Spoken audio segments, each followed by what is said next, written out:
We are recording. Hello, my name is Joseph Revlock. I'm the resident of Powelton Village at 3218 Summer Street. I've been here since 1978 with my wife, and we raised our children in this very same house.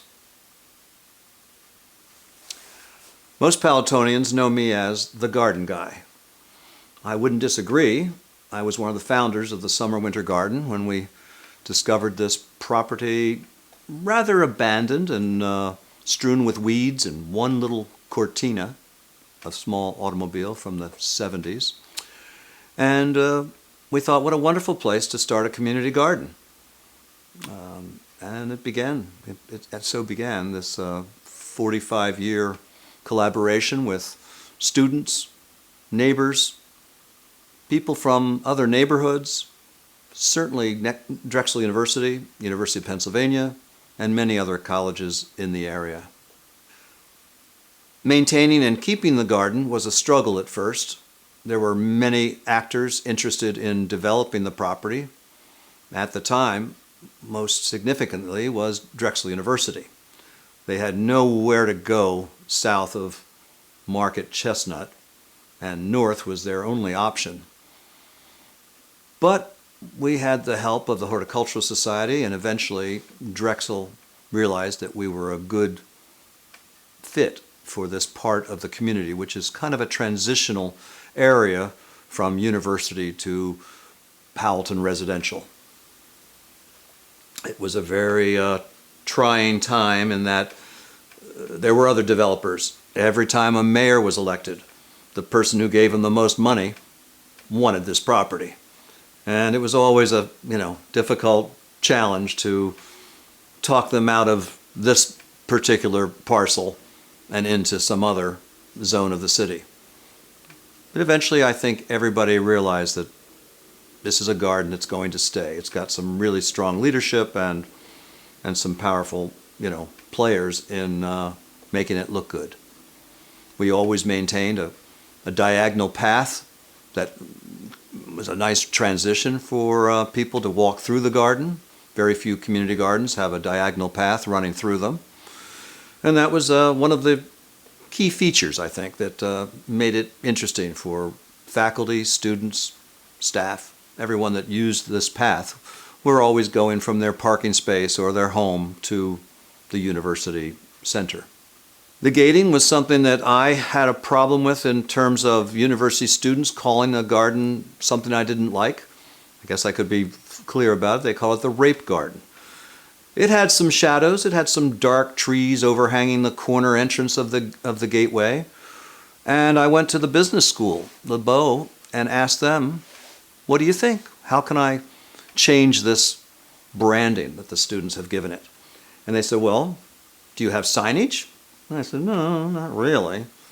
And that's when we started the whole, one friend suggested you have a list of the stakeholders, and then you have a garden entrance gate with a name on it. And we've discovered water jet steel cutting, and one of my friends in the neighborhood of Mantua had a steel welding business, and he had these wonderful arches that were no longer needed, or the client died, and he gave them to us. So I said, oh, they're a little bit wide, we don't really need a 40-foot entrance. And he said, well, I can take 8 feet out of each side. I said, oh, that'd be great. And so this wonderful arched device has a welded steel water jet cut sign that says the Summer-Winter Community Garden. And that was the beginning of really having an identity that no one could argue with. I guess it all started when I came to Powelton. I was a resident of Germantown, and I was a student at Temple in architecture and building construction trade technology. It was a rather interesting program, and I was able to learn a lot about residential things I liked, residential architecture that I liked. But it was a very interesting relationship I had with the house in Germantown. I had no rent. The owner was generous enough to just let us stay there, look in on his mother, who lived next door in this big twin of a house in Germantown, and I learned some skills. I put in some skylights, I rehung some doors, I plastered walls, and I guess when I moved into Powelton, I was ready for my own piece of the pie. I wanted to have a Victorian house that needed work, and I found one. I was over at the sheriff's sale office in City Hall, and I met, I think it was Cornbread, the original tag artist who I think has published since then. And he told me, he says, "You ought to buy the church in Powelton." I said, "There's a church?" So I was immediately excited. I thought, oh my God, I could have what Arlo Guthrie had in the big Thanksgiving feast movie. But no, it was an old Victorian house that had been turned into a church to its reluctance, for they took out all the load-bearing walls on the first floor, and it was rather sketchy, whether it was going to hold up to the rigors of rehab. I had an engineer look at it and write a letter to the bank in order to have the financing, because it looked like it was about to fall down. There were major cracks in all the walls. There was a ceiling that showed a deflection from the loads above it, and I had to support all this. And it took time. I mean, it was a lot of stabilization first, and we moved right in. It wasn't like we had another place. We stayed in another spot in Powelton for a little while over on Arch Street, but it was a really a labor of love to get in here and start, doing what we had to do to get a proper kitchen, a proper bathroom, and then think about the plan of how this house could work for us. So I guess it was my education that led me to the idea of wanting to rehab an old Victorian house, but it was also my interest in horticulture that fueled the powers to get this garden into an active, community-supported growing space. I mean, the best part about it was having students nearby. They could roll out of bed. They could come out and volunteer, part of the civic engagement program of Drexel and Penn and Bryn Mawr and Haverford, and so many schools were all doing the same thing, community interaction, and we were a perfect conduit, especially for Drexel. They didn't really have to come very far.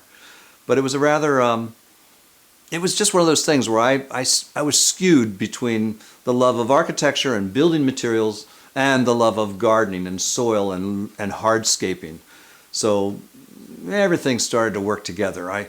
My friend who lived in the neighborhood, David Wolf, he was an exhibit designer at the Art Museum, and they needed a construction manager. At the time, they needed a foreman of the construction crew, and he put my name in, and I got the job. And it was a wonderful opportunity. First of all, I could walk to work in 10 minutes. I could bike in 3. And it was just a really neat thing to work in such an institution so close to my house. My commute was probably the most envious of all. But the education and the materials that were thrown away after projects, the sheds that are existing in the garden are all kind of inspired by the local architecture of the Queen Anne shingle style. They've got gabled roofs with plenty of overhangs and details that reflect the neighborhood. And then the materials started coming. After the Cézanne show of 1996, there was lots of 3/4-inch plywood and 2x6s and 2x4s, all sorts of material that would just otherwise be discarded. And I chose to repurpose it for our garden sheds. They're solid. Nobody's making sheds out of 3/4-inch plywood. But, it was just one of those things where the combination of skills and interests fused a really fun collaboration with the Art Museum. One time there was a show by Martin Puryear, and it required his inverted obelisk to be installed at the East Court fountain. Well, they had to cover the fountain with plywood. They had to fill it with stone and like a nice gravel riverjack stone. And at the end of that show, I said, "Where's all this going?" He says, "To the dump." I said, "Oh, no, you can dump it in the community garden. We'll make better use of it." So there became a grand patio under the mulberry trees. Many of the things built in the garden were from my salvaging materials from the Art Museum. And then there were some inspirations. We did a show called from Joe Revlock. It was the Splendors. What was it called? The Splendors of 18th Century Rome, something like that. 18th Century Rome, the splendor. But it was about the Philadelphians at the time of the 18th century sent their children to Rome to study art. Well, it was a very impressive show. It was just one of these things that had so many wonderful things. The drawings of Piranesi. And I started thinking, oh, wouldn't it be great to have some ruins in the garden? Something that just reflects this kind of enigma of what might have been there. And at the same time, a woman in the garden who was living over in near the Presbyterian, now the University of Pennsylvania Hospital, had said, you know, there's some columns in the backyard that have been there for as long as I've been a tenant. Would you be interested? I think I can get them for the garden. And I said, oh, you can't imagine how the timing of that. I don't think I probably would never have hesitated to take such a wonderful stone, architectural element off her hands if she could get it. And she did. It was just amazing because it was the entrance hallway stonework for a nursing residence hall that was built in 1889 and torn down in 1910 and then sat on Presby property for all of 80 years. So it was a really interesting time to start this campaign of bringing these, I don't know, what's the word for it? Just something that makes you wonder if there wasn't something here that was more important. And the water gardening was another issue. I just love the idea of water elements, the sound of water splashing over rocks. And so we built ponds. We built a big, maybe 900-gallon pond, maybe 1,100 gallons originally, with a little bridge from a granite curbstone that had a nice arch to it because it was a round curbstone from a street corner. Mayor Rendell, I think, was the mayor, and he was going around slicing these granite curbstones to make them accessible. Well, it didn't meet the ADA requirements, so sooner or later all that was redone. But I was able to say, no, you're not going to just cut our beautiful curbstone. Let's get it out of the ground, build the bridge over the neck of the pond, and they can pour a proper concrete easement or accessible way to the sidewalk, which they did. There were things like that were just, you had to be there, you had to have the manpower, and in this case it was men and women from Drexel, fraternities, sororities, just volunteers in general that were always willing to do the grunt work around the garden. And I have to thank them for what they've created. I would have to say that the garden has been a focal point, much to the detriment of my rehabilitation of the house. It's one of those things where I've been out there digging in the dirt and looking up and going, oof, I really have to finish that house. And it was only in the last couple of years that I realized I'm not getting any younger, and it's time to really start focusing on these missing elements of the house. But it was this collaboration of, like I said, horticultural therapy. Beverly, my wife's a horticultural therapist, but for me, horticulture is a therapy. It's very helpful in there's something very relaxing and restful and inspiring about digging in soil that really hasn't been dug in since the original owners of the neighborhood. The old Powell estate was here on this property. And it's the inspiration of the art museum was always there. The materials that were thrown out. Sometimes there were beautiful limestone benches that were widened in the art museum to accommodate more of the collection. And so I said, where are those stone benches going? I said, oh, we have no use for them. I said, well, I'd love to have them for the community garden. And I think it was the idea that I wasn't taking them home to be used in my backyard that allowed me some movement in that direction. At some point they were thinking, if we're going to offer your community garden, we probably should offer more community gardens. There was also a collaboration with the Horticultural Society in redesigning the courtyard, the East Court, the Azalea Garden. All these elements made them feel that maybe they shouldn't just be giving it to Joe Revlock and his gardeners, but maybe we should, expand the ability for these materials to be reused. But it was that kind of thing that was just always here. It was this me working the exhibits, the special exhibitions, seeing the materials that were going into dumpsters, seeing materials that weren't going to end up in dumpsters, that I could actually shortcut the dumpster route and bring them right to the garden.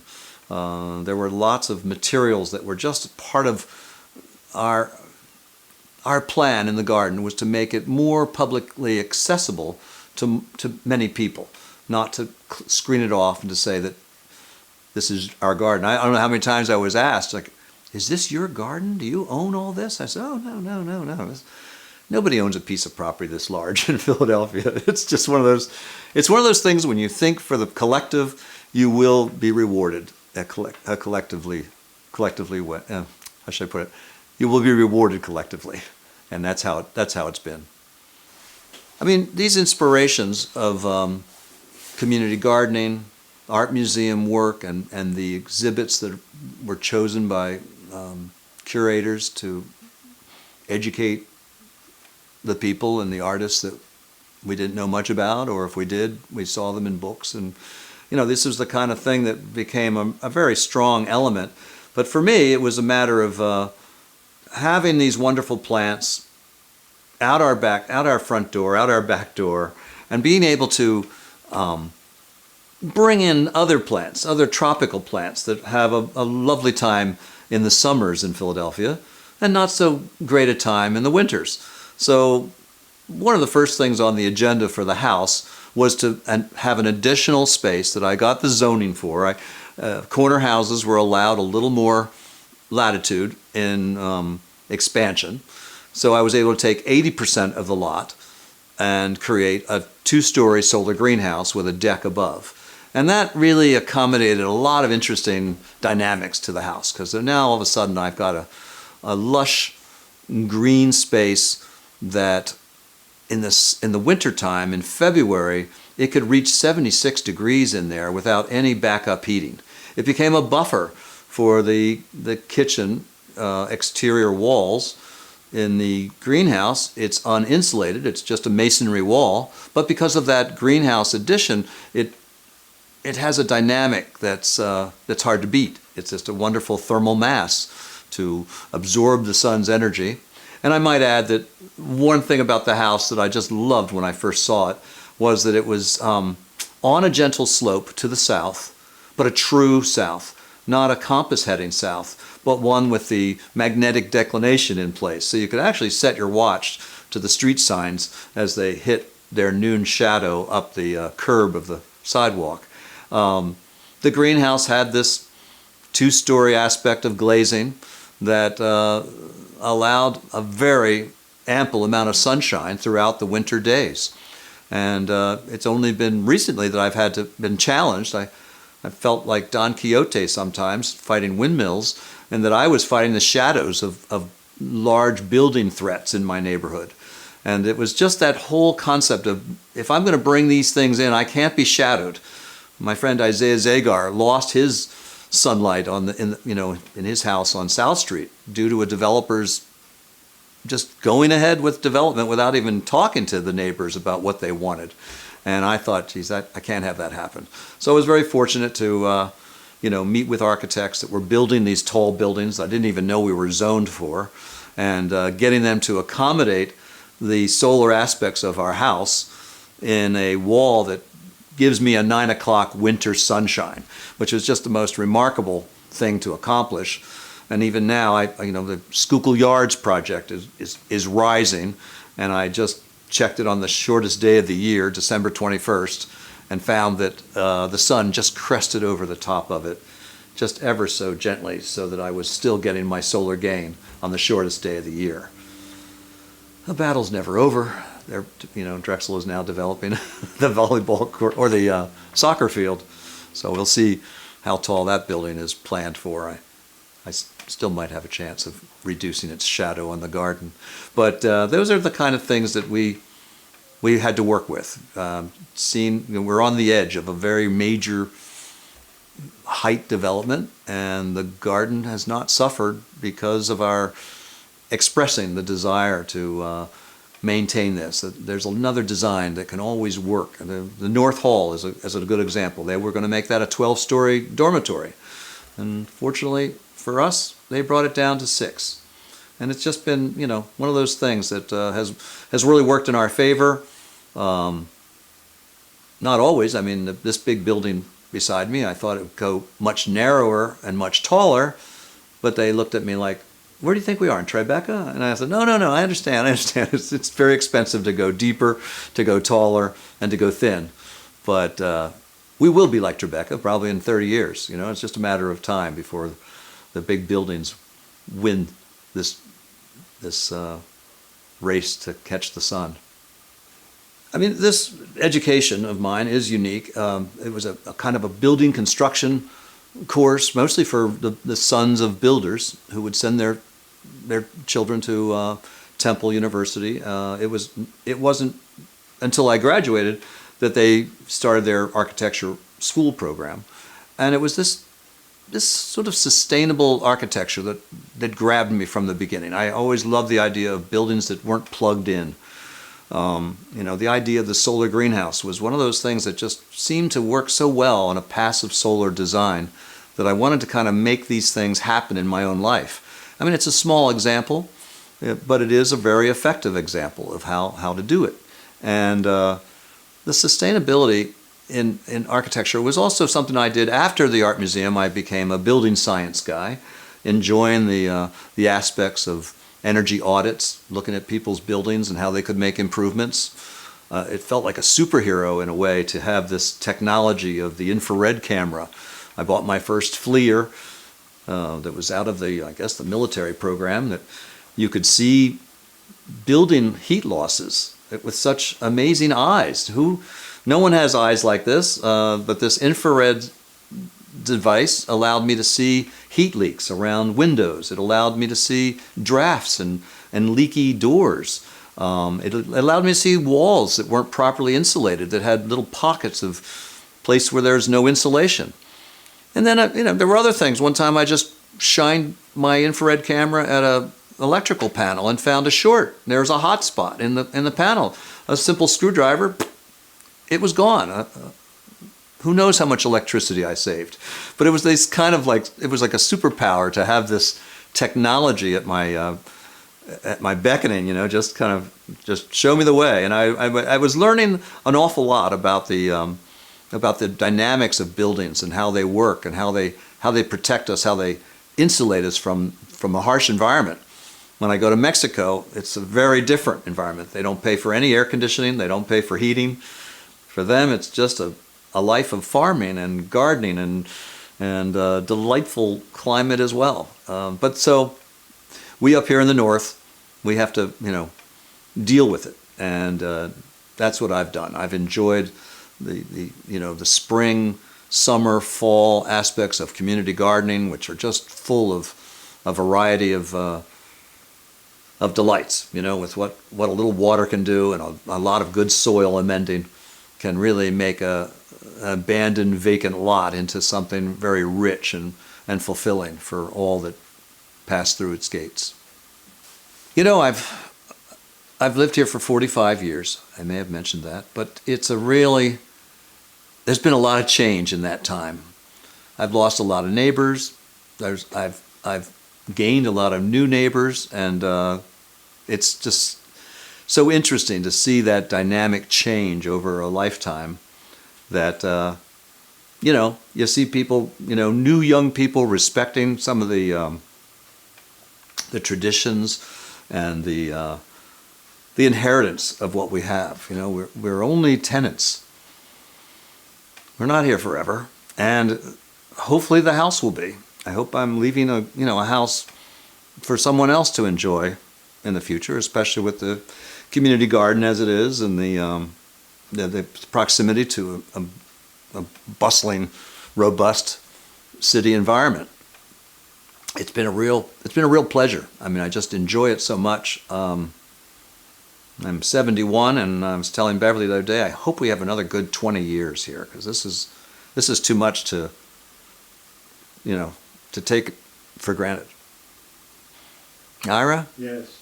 No, I can't. I wouldn't bring his name into a recording. No, I didn't like him at all. I knew Holly. I knew his girlfriend, and she was a lovely girl. I think I was in love with her actually for a little while. But when I met Ira, I was like, "What the heck does she see in this guy?" And then to find out the horrible truth of him, that he was, a sociopath, a murderer. I don't know what to say about it. It was a really interesting time because we coexisted. We were here, but it wasn't a really pleasant discovery. To find all the horrors of it all. I mean, I celebrated with Randy Dalton. We celebrated the holly. I think we planted a holly tree over on the community education center lot because it was dedicated to her and her memory, and it was a trying time for the neighborhood. I mean, no less or more than the move situation, which I was here. I was here when it started, and Beverly and I had decided to let's drive cross country. This is a good time to leave. There's sandbags with gun placements at the end of the block. I think it's time to travel the country. We'll come back and see what happens after. And of course, it was not a very pretty scene. It wasn't the burning of Osage, but it was almost as bad in terms of the polarity in the neighborhood. The way people just were at fist to fist with this idea of free speech versus I would call a really disregard for your neighbors. I mean, their idea of composting. I was like, I know about composting. I've been doing it a lot, and it isn't just throwing it out your window and letting it pile up on the concrete behind your house. It just isn't the way composting is done. It has to be done so that there aren't rodents. And they didn't want to hear it. They didn't want to hear any of my ideas. So I had tried. I don't know who I met, which Africa I met over there, but it was not a very good meeting. It wasn't like they really wanted to hear from some gardener white guy. I don't know what it was. It was just interesting that they had their agenda. I remember I was working on the Zubilee, the 200th anniversary of the zoo with some other architect friends, and they protested that. They wanted the animals to be let free. I said, where are they going to go? The Schuylkill Expressway? What kind of a life is that for a zoo refugee? So it was a very interesting time, but it was not a very easy time either for a lot of people. The neighborhood. It really did start the polarity of a neighborhood that you could sort to see the tensions between the people who cared about the neighborhood and the people who wanted everyone to be happy here, and the ones who just wanted disruption and just wanted to break things apart. But, it was one of those things. You had to weather it, and you had to put up with some of the changes, and hopefully we'd come out the better. I remember hearing the news about, was it Move? Yeah, I guess it was Move when I was in Vancouver, British Columbia, and I saw it was front page news. And as soon as I told somebody I was from Philadelphia, of course, that was the first question. Did you know these people? I said, yeah, I knew them. They were neighbors. And our government, our mayor at the time, reacted very poorly to this confrontation. It was not a happy situation. That's why I'm here. That's why I decided this was the time to travel. My children, I have two, a son, a daughter first, and then a son. And we always wanted them to just do whatever they liked. And Misha was a writer. I used to love come home and hear him plunking on a manual typewriter up on the deck. Just the sound of like something you would hear maybe with I don't know, some great writer of the 30s. And there it was in my house. And then my daughter, a choreographer, performance artist. We took her to all her ballet classes and in the West Philadelphia and in Fairmount area. We had an enjoyable time bringing these children into a world that was their choice. And I guess it inspired Beverly and I to enjoy the arts. I mean, we usher all over Philadelphia theaters and just enjoy so much of the theater because we don't have to pay for it. We're able to usher for a ticket to the venue. That's true for the Fringe Arts, the Lantern, the Walnut, all the theaters that allow for volunteer usher activities. And of course, just attending performance and dance movement throughout the cities. I think that's one reason that's really kept us in Philadelphia. You know, there's a lot of things to do in the country, the suburbs, the exurbs, but I really like Philadelphia's vitality. And I think it's the whole concept of having an urban life within a rural setting of greenery that's kept us happy and resilient.